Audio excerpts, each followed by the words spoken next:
You're listening to the official podcast of the Westside Vineyard in Los Angeles, a community of individuals and families connecting with God to change the world.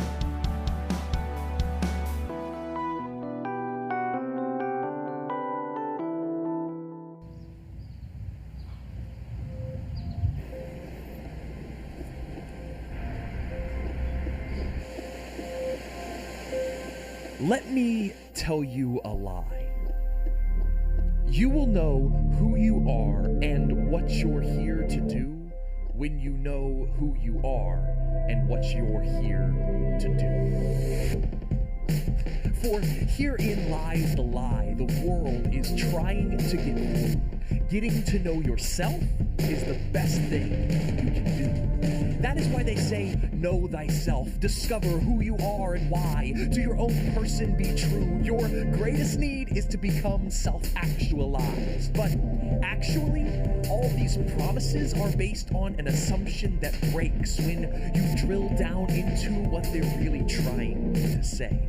For trying to know who you are by simply looking inside is based on the fundamental presupposition that you are where the center of the universe lies. And that is why becoming self-actualized is actually the world's most tactical lie. Because self cannot define something bigger than itself, and who you are is comprised of not just you, but of everything else. For self cannot self-help. I cannot identify I. So we need to look somewhere else to find what we are all trying to find. For we all want to make the answers to these two questions clear.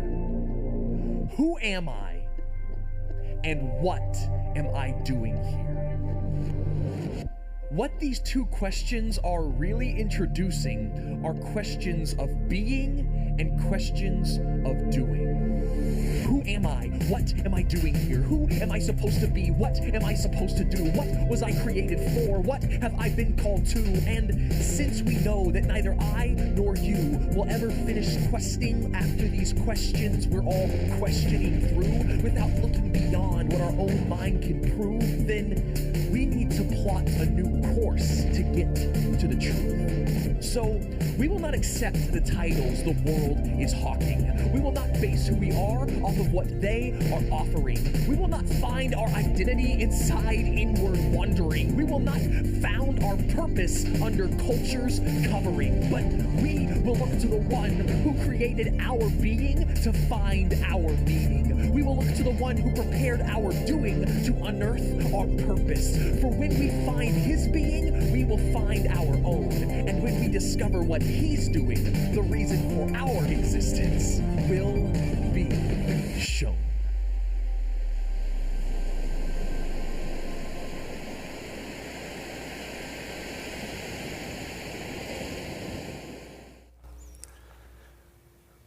Well, that introduces us and invites us to consider this question that we're going to launch into this morning, which is to ask ourselves, who are you? Who are you? Kind of a big question. I think it's one of those questions that are interesting because we would say that's the biggest question of life. I mean, everything you live out of what you believe yourself to be. We act out of that. Whatever you wake up to do has to do with what you believe yourself to be. And yet, I think for a lot of us, we would admit that it's kind of elusive. It kind of defies us sometimes to be able to grasp it. And I think more than we know it does when we try to think, who am I? I know for some of us, if I say, what's your identity? You might say, I don't know, let me check my wallet. Some of us, as we're getting older, are just glad that we have some identity in some place that, I think this is who I am.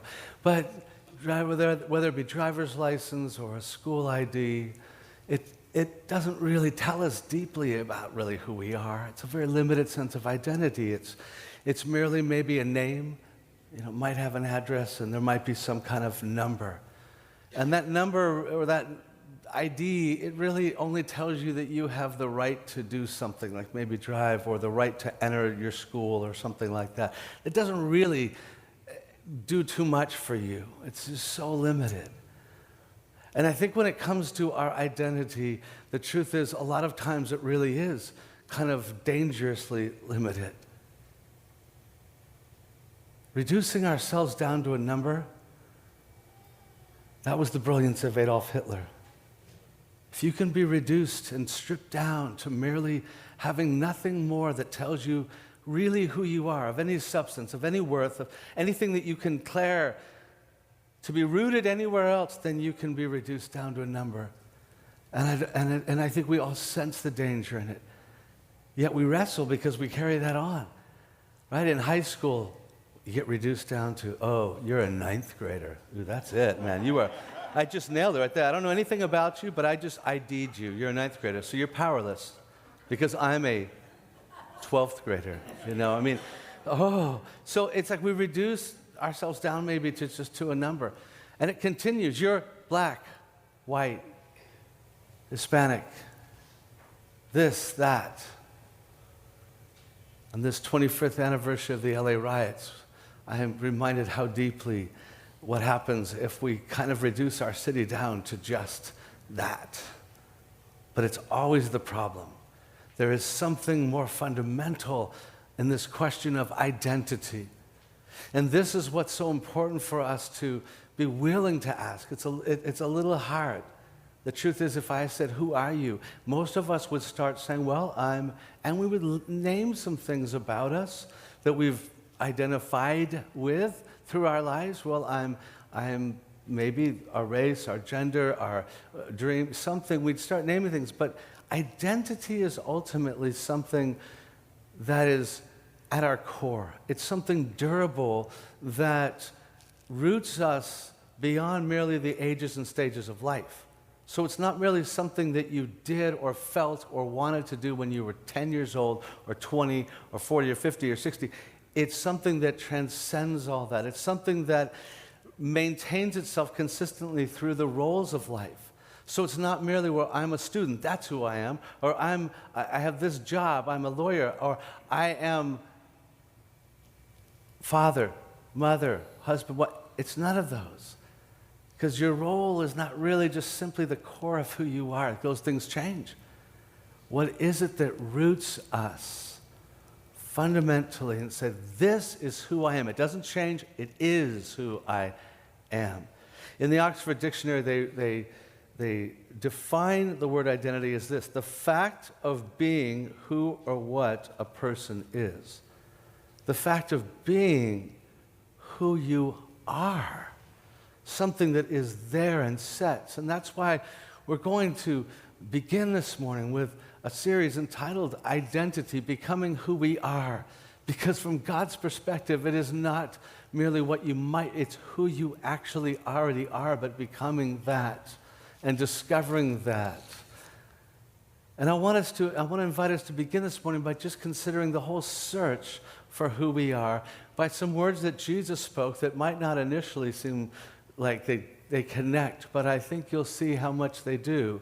Jesus, and we find this in the Gospel of John, in the book of what we call the Gospel of John, the book of John, which is his testimony, his disciples' testimony of Jesus, and he shares this teaching, and we come to this point where he's having this dialogue with religious leaders and others, and he says, I tell you the truth, the man who does not enter the sheep pen by the gate, he's trying to identify who he is in relationship to the people, the religious leaders, so he's kind of painting this picture. Tell you the truth, the man who does not enter the sheep pen by the gate, but climbs in by some other way, is a thief and a robber. The man who enters by the gate is the shepherd of his sheep. The watchman opens the gate for him, and the sheep listen to his voice. He calls his own sheep by name, and he leads them out of this confined space. I am that good shepherd. I know my sheep, and my sheep know me. And then he goes on to say, just as the Father knows me and I know him, there's an intimacy. He really knows my identity. So he says that he knows the others. And he says, and I lay down my life for the sheep. Part of what Jesus is saying here, and I know it's a little bit, agrarian, a little bit rural for some of us city folks, like we're going sheep. I went to a petting zoo once, and think I know them, but most of the world knows something a lot more about sheep, and those of you who have been from rural parts do, and you can affirm these things. I mean, what he's doing is bringing forward what much of the world and Middle East knows about sheep, and he's describing us, human lives as sheep, as the Bible often does. And there's comfort to be found there, as we're told about, that God is our shepherd in Psalm 23, the Lord is my shepherd, and that's good news to us sheep. But there's a little challenge, isn't there, in that too, because it's not a compliment, by the way. It's comforting, but it's not necessarily complimenting. Because the truth that most people who've been around sheep grasp is that sheep are about the most dependent creatures that there are. They're among the most obviously dependent, non-self-sufficient creatures. Those who raise sheep will often describe how they can't forage for their own food. They can't easily kind of find it. They need to be given food, and sometimes if they're left, they'll just start eating stuff that's not good for them. They'll just eat anything indiscriminately. Sound a little familiar? And also, they're not real good at finding their way home. They need to be led. And that's what God says, I think, about us. And that there is one who must name them and help them to know who they are and call them out and have that force in their lives. And Jesus says, that's who I am. And now I know that our current culture, our kind of modern Western culture that's really just formed even in the last just our lifetimes, I mean, this is really deeply and more intensely than ever is rejecting this notion at all. I mean, it just absolutely reacts to this idea that we're not self-sufficient, that anybody else should give us a name. I give myself a name, and I am fine, and I can do anything, and I can find my own. That is our culture's statement. It just reacts to this. And I think that we need to understand that is hard for us. It's hard for us to understand how our culture has formed this strong way of thinking about how we find ourselves, and that it's not through somebody else, it's through ourselves, and we rise up. And see, for a lot of us, we don't understand that every culture has some process of identity formation, and it's not always the same. And we don't think about it. We're never aware of what our culture's identity process formation is about. It's very unconscious. It's like a lens. And we spend our whole lives wearing this lens about how we see ourselves and who people are, and we don't even realize we're wearing it. And so it can be helpful to understand our modern Western by understanding that it emerges out of what we might call the traditional means of how you develop your sense of identity. In the traditional cultures, of which much of the world is still out of that, through almost all human history has, and many of you find yourselves deeply connected in to this process. You find yourself by the way that your community bestows roles and responsibilities to you. And so your tribe, your clan, your family will say, you are the son of so-and-so, and you have this role in the community, and this is your responsibility to us. And how does one be faithful? They are willing to lay down their own individual desires for the sake of fulfilling what the clan, the tribe, has called them to. And their honor is in their ability and their willingness to do that. And that is quite different than what we see kind of emerge out of our modern culture. Our modern culture reacts to that over time and has kind of declared, no, I find myself, you find yourself in declaring our distinctions from everybody else. We don't sublimate our desires to something larger. our desires are what define us. In our modern culture, you're not defined. Your identity is not in your duties. It's in your dreams and your desires and your distinctions. That is what you find. And you honor yourself when you declare yourself to be one who's fulfilling your own dreams. How different that is. And this is the kind of reaction that what we find kind of going on throughout culture right now, is this huge kind of reaction to the past. And in fact, I would venture to say that in terms of this idea that it's find your dreams and find yourself, we are at the epicenter, as Tim Keller, who I'm drawing from, would say. He's from New York, and Tim Keller was out here just saying how he lives in New York, and he hears so many stories there in New York of young lives saying, I'm going to find my dreams and find myself. Where? Los Angeles. And then he says he comes to LA, and he's talking, and he's finding all these pastors like me who are saying, oh yeah, I hear it all the time. People come here to find myself, to fulfill my dreams. We're kind of at the epicenter of that. And let me say something, that it is so easy for, critics of culture to, and maybe religious people to say, that whole modern individualism, it's so bad, and just deride it and criticize it. Actually, I have value in the fact that we are not merely defined by what our past and cultures have told us. I think there's value in that. And I value the fact that we have a certain freedom to find what's unique and distinct within ourselves to a degree. I didn't say our identity, but some level of expression. My father became president of the Bailey Hat Company following my grandfather who founded it. So he kind of honored that. I don't know what he felt inside of himself, but not uncommon within that generation. But when that company, which was now the big kind of family thing, came up, I didn't feel called to that. And my dad gave me great freedom. He said, if this isn't what you are, and at that time, I'm just like this surfer volleyball playing, kid. It's like, if that's, it's not your thing, you need to find it. He blessed me with that. But I know he lived in the tension of that generational thing of, do I bless distinction or do I bless duties? And that's a tension that's there. And so there's something good about that many of us should value. And in fact, I think our whole country is rooted in some ways in some valuable elements of being individuals, and that everybody, despite what others say, everyone's rooted in at least equality, that all people were created equal is a good thing.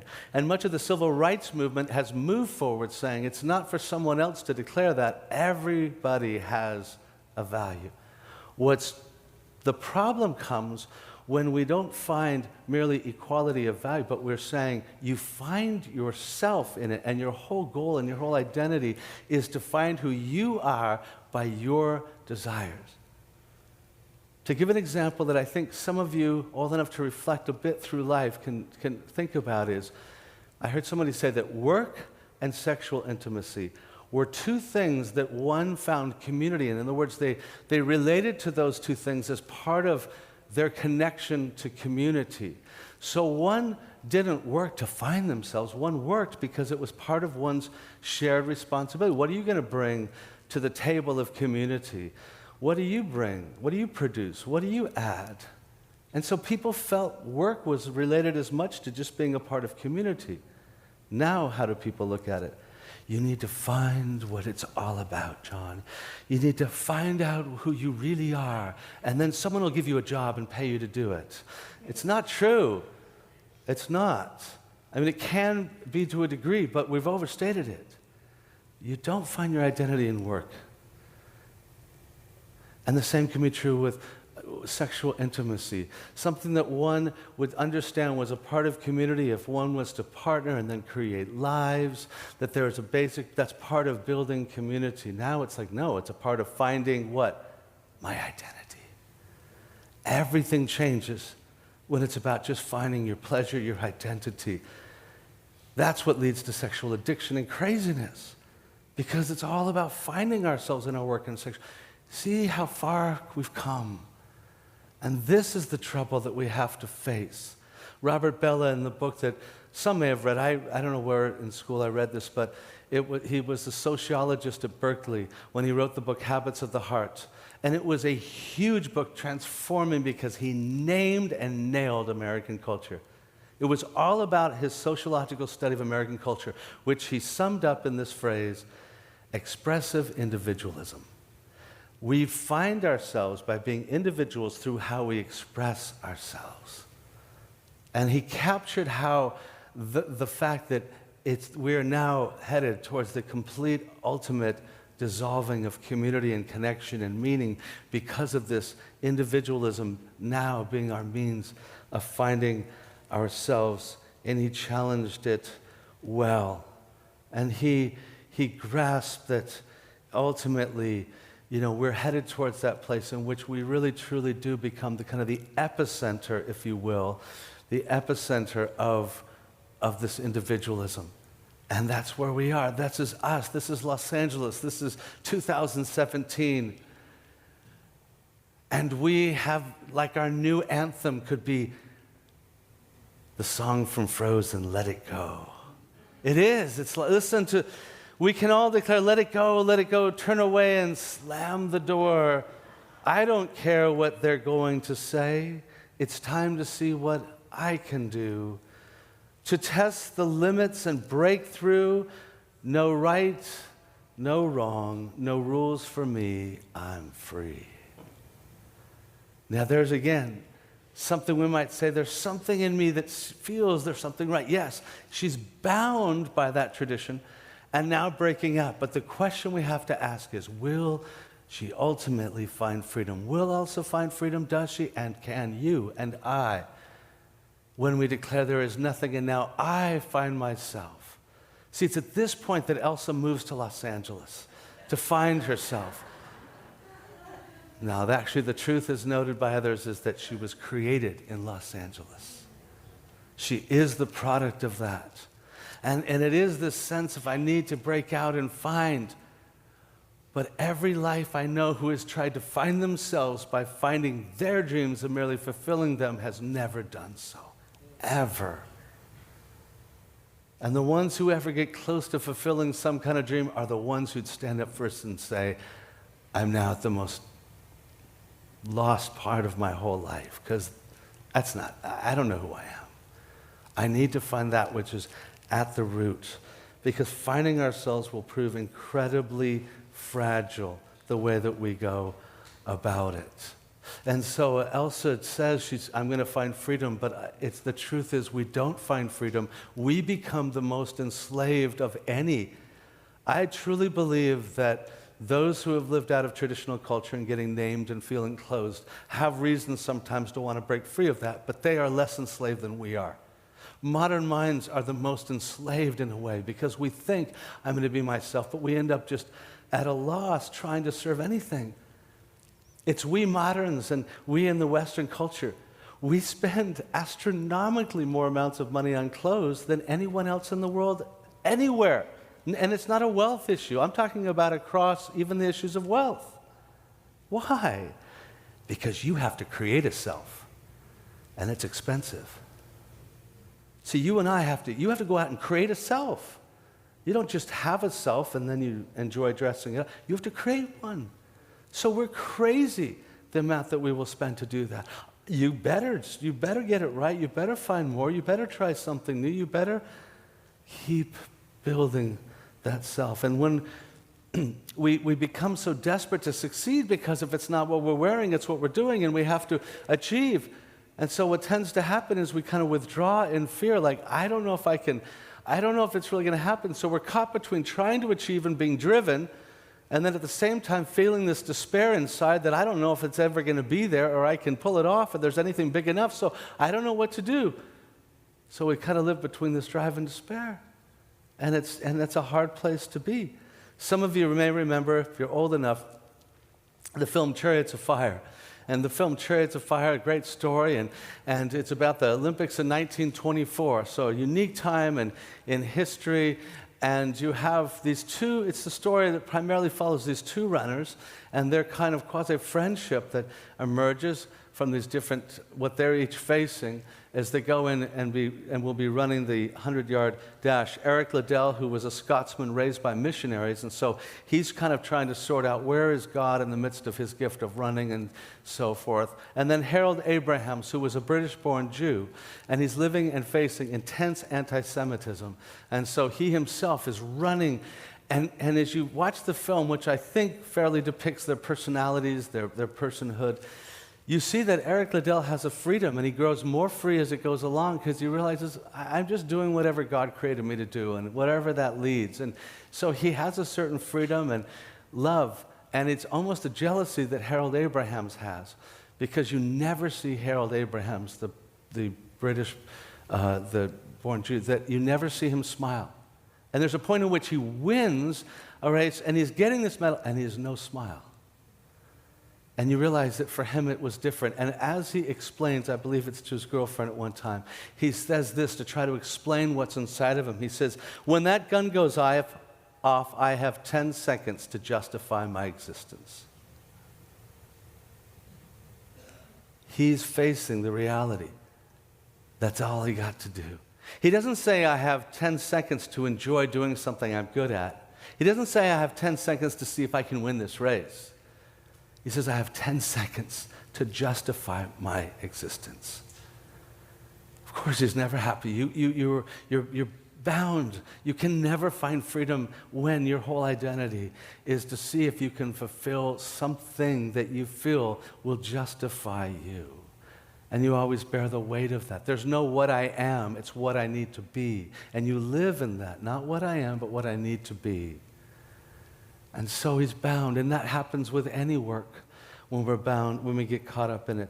There was a writer for the New York Times who wrote an article about his own journey, and he was doing well as a novelist, and then he kind of pulls out, and he's trying to explain to people in this article why he had to pull back from writing as a novelist.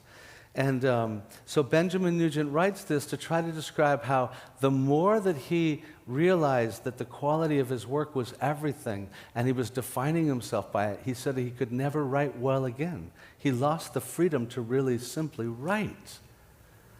And he summed it up this way when he said, when I made the quality of my work the measure of my worth.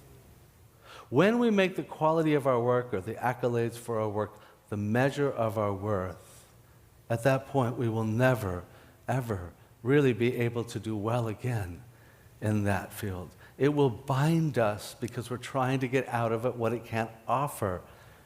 It's not our identity. Nothing can define us, but we're trying to make our name in the world. That's not, you have a name. And when you spend your life trying to make one, you're in trouble. And that's what he's trying to get at. So he talks about how it broke him free when he kind of went off as a young man to find love. And it was a partner who helped him. Well, the truth is that venture proves to have its own challenge. So often we think, oh, if I don't succeed at that, at least I'll find someone who really loves me and they get me and they just affirm me. Yeah, that doesn't really work out that well. It doesn't work out as well as we think when we think that somebody else. And I think the irony, if we're honest as a culture about it, when you just take music, is that we're all saying, I don't need anybody else, man. I'm my own person. I don't need anybody to tell me that I'm cool, man. I'll tell you, right? That's our culture. Have you listened to any popular love songs? They basically are admitting the opposite. You fulfill me. I find myself in you. You know, in your eyes, I finally have meaning. It's incredible, Justin Bieber sang it this way when he said, all I need is beauty and a beat. Who can make my life complete? It's all about you. Justin, you still have a ways to go through life. But it works as looks. Why? Because that's what we feel. We say we don't need anybody, but we're actually desperate looking, and this is what happens. When you and I look to somebody else to fulfill our core sense of identity, anyone in this room who's been there and through that and is married knows we're all wrestling with this. It doesn't serve us well. Ernest Becker, who some of you, again, may have heard of in your school days, perhaps, when he wrote the book that was a Pulitzer Prize-winning book called The Denial of Death. He's a secularist. He's not declaring anything of God. He's just saying that ultimately we're all trying to find something that gives us meaning. And he talks about the romantic means to that and how it's natural, but it can really ultimately challenge relationships. And he says this, I'll let you follow along here. He says, modern man, speaking of us, moderns, modern man edged himself into an impossible situation. He still had to merge himself with some higher self-absorbed meaning if he no longer had God. So if modern man rejects God, then he's going to find this. The self-glorification that he needed in his innermost nature, he now looked to for in the love partner. The love partner becomes the divine ideal within which to fulfill one's life. All spiritual and moral needs now become focused on one individual. Spirituality, which once referred to another dimension of things, is now brought down to this earth and given form in another individual human being. But he goes on to say, when you confuse personal love and cosmic heroism, you are bound to fail in both spheres. How can a human being be a God-like everything to another? No human relationship can bear the burden of Godhead, and the attempt has to take its toll in some way on both parties. God's greatness and power is something that we can nourish ourselves in without it being compromised in any way by the things happening in this world, because there's a separation between the idea of God, who is goodness, and what we know to be a failure or a shortcoming of it. He goes on to say, however much we may idealize and idolize another human life, he invariably reflects earthly decay and imperfection. And as he or she is our ideal measure of value, this imperfection falls back upon us. If your partner is your all, then any shortcoming in him or her becomes a major threat to you. A long quote, but I think so worthy of us realizing what it speaks to, is that we are not gods and nobody else. And I think if we're honest in marriages or the longing for a life partner, we are struggling to not want somebody else to come along and finally settle that we have worth and we have value. And yet every time, and the more we bring that to bear, it really ultimately falls short. It cannot come from another person, but it must come from somewhere. There must be something that is beyond us, the source of life, like everything else, that says, this is what you are. I can't name, something can't just name itself. There has to be that which is above and beyond. And this is precisely what we have to grasp. There is no other solution to. There is no substitute for that which is outside of ourselves. Isaac Benenson, which is the pseudo-writing name for the author and the woman who wrote Out of Africa. And some of you who are older may remember, it's a little, from my time, the memoir that became a movie, Out of Africa, which is a story of owning a coffee plantation in Africa for a couple decades. And in that process, she reflects deeply in life upon the way that she sees certain imperialist groups imposing their will upon the others and their value upon others, and kind of the inhumanity of it. And so reflecting deeply on what she sees in humanity, she says this. She says, pride, and here she's speaking of a healthy pride, what you and I need. What we need, pride, is faith in the idea that God had when he made us. A proud man is conscious of the idea, and he aspires to realize it. He does not strive towards a happiness or comfort for which may be irrelevant to God's idea of him, meaning somebody else's. No, his success is in the idea of God. People who have no pride and don't grasp this are not aware of any idea of God in the making of them. And sometimes they make you doubt that there has ever been much of an idea, or else that it's been lost, and who shall find it again. He's saying, when people have no sense of there being that which is true about you from God, something bigger, then they will make you want to forget or lose your own sense of that knowledge, and they will ultimately degrade you, he would say.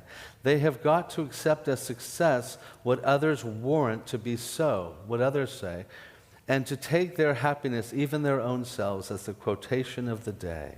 They tremble with reason before their fate. Those who have no idea understand that they, at the end of the day, they are merely what somebody else says. And I like what she's grasping there when she says at the beginning, pride is faith in the idea that God had when he made us. That is what is, we've got to open up and grasp and understand. That is what Jesus is coming to bring to bear. As we said before, everything that you and I find our identity in is going to be some kind of experience along the way, some kind of label that's very secondary, that's not very durable. And so if you ask me, I would probably find myself in, this, that, the other thing along the, but there's not something that is saying, no, this is fundamentally who you are. This is eternal. This reaches back eternity past and eternity future. This is unchanging you. It's declared upon you, to you, at your roots, at the core of your being. It's not merely something that you kind of work up as a dream, because, by the way, your dreams and desires, they'll change. They are so incoherent, they can never be your identity. Never. Because you would literally disappear over. And they're inconsistent. Have you ever known that? They will find themselves in conflict. And you will have, and somewhere when they're in conflict with each other, and you're like, well, a part of me is this and a part of me that, how do I choose which one I follow? Do I follow this desire or that desire? Do you know that that will change from culture to culture, and it will change in your lifetime, what you choose to make a priority? Why will it change? Because of things around you, which means it's never really ultimately you. Even the decisions you make between your competing desires are a reflection of what you think is somehow out there most important, or what your culture is telling you is most important. So 100 years ago, you'd make a different decision than you would today. So guess what? It's not your identity, because that's just a product of culture, even the decisions you make about your conflicts. There's something more, and it comes from heaven. And that is the good news of what Jesus said. Jesus says, there are those who illegitimately will climb over the pen. They'll climb into your world and your life, and they will claim to be your shepherd. And for him, he sees it, and he's intense to call it out. And he wants to call it out among the Jews, but later he said he's coming to the Gentiles, to other sheepfolds for them. So he's speaking of the whole world and lots of these dynamics going on, not just the religious community of the Jews of the day. He's talking about, and could, I think, affirm that there's lots of illegitimate shepherds in our lives. They'd be glad to name you. They'd be glad to be your shepherd. But he says there's only one shepherd, the true shepherd, and the true shepherd is the one who comes from the Father and has the authority to enter in. And he is the one who we will have a sense that he is real, he is true, he's speaking from the eternal, he came from the Father. That's an echo that's eternal from of old. And I need to hear what he says, because he wants to what? Name us.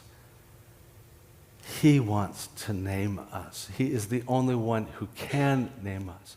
He is the one who can call us out amongst all the confusion and speak into that part of our lives. And this is what we see as the good news of what he's declaring.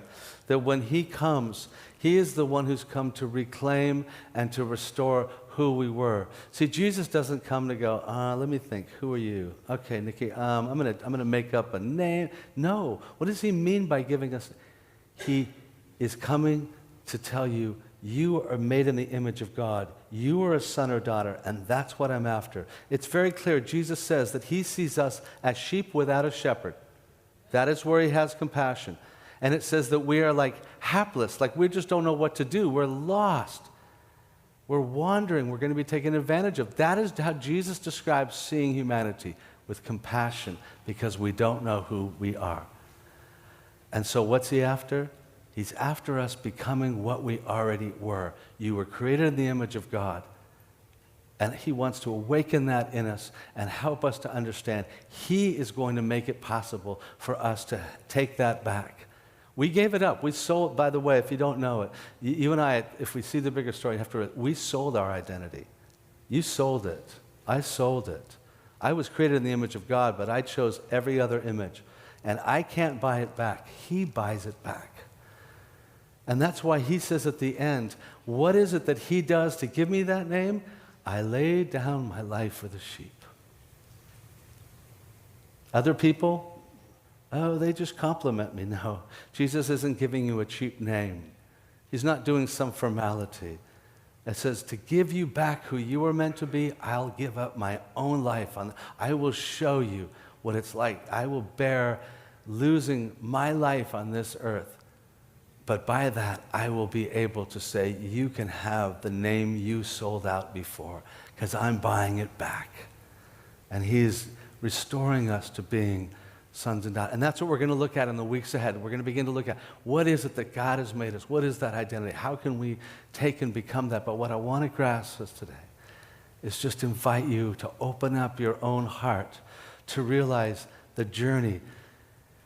Because a lot of us are like, am I just what other people are telling me? My clan, my community, my culture, my workplace. Am I just what they tell me I need to be? Or am I my dreams and my desires? I'm going to be my dreams and desires. Good luck. You're going to get really tired one day. And you're never going to know yourself that way. Ever. They're great things. It's not to put them down in their proper place, but they'll just lose. You'll be lost if you try to find your identity. Rather, there's one who actually says, you don't even know your worth. When you lose that and you try to create something and fabricate something, it's always just a cheap imitation. It's never the real deal. I was just reading a story that I think came out just in like October, this past October. It's a story of a painting by the Renaissance painter Raphael. But long ago, somebody went through and they said, oh, this is a copy of it. And it's a good copy. And in 1899, it was valued $26 at the time. Now it might be, in today's standards, a couple thousand. $26. But just now they were doing like a BBC, I think it was BBC or CNN documentary on arts and masters. And so this guy goes back through it and he says, wait, I know this painting. I'm going to look at this again. And he begins to discover this is authentic. This really is a Raphael. And he realizes they never even just reappraised at $26 million because it's genuine. You and I spend our whole lives living out of being like worth $26 and trying to prove or more. And he's saying, you never were. You actually are the real deal. And when you understand it, you're worth, wow, so much more. Jesus is after you to realize that. Let's pray.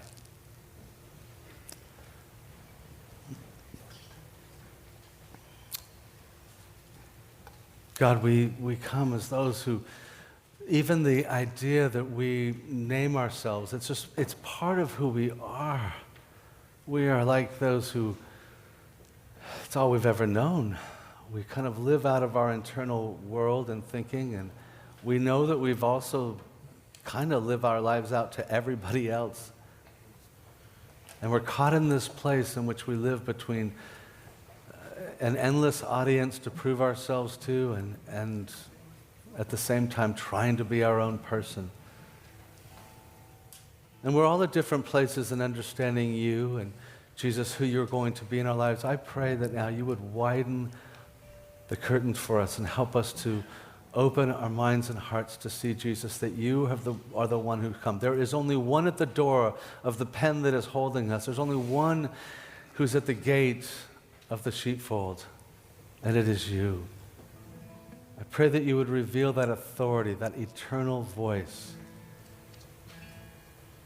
And even now, we'd open our hearts to hear you speak, to name us, to call us by our true names. I pray that we would begin to hear what we have probably become hard of hearing from, our true names. I pray that you would give us courage when others have climbed into the penfold and they've told us that they're the shepherds and that they can name us. Pray that you give us courage and wisdom and eyes to see what is and is not true.